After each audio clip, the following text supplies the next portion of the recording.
So today I received this wooden countertop for your washer and dryer, and the measurements are 54 by 27. I did measure it before I agreed to do this, and that's pretty typical size, so this will fit most washer and dryers. I did get this in an exchange for this review, so let's go ahead and open it up and check it out. Okay, and here are the pieces out of the box. Looks really simple. You just have 3 bottom pieces there. Those are the legs. And then these are the parts here. And they are labeled, if you'll notice, they are labeled with letters. And that should coordinate with the manual. Now, I do recommend always checking your pieces to make sure they're all there and they're not broken beforehand. Okay, and here it is put together. I kid you not, it maybe took 10 minutes. It was very easy to put together. So nice and simple with those instructions. And here it is on top of the washer and dryer.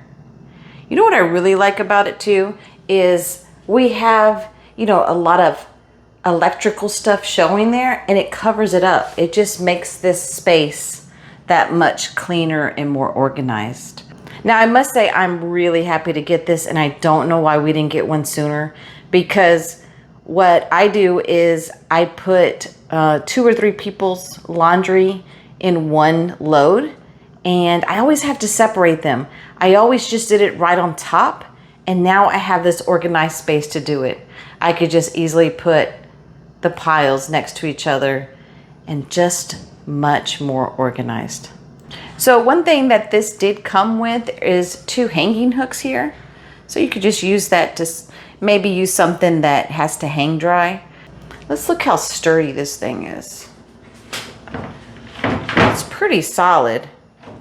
And then there were some pads that you put underneath it. That way it won't scratch the washer and dryer.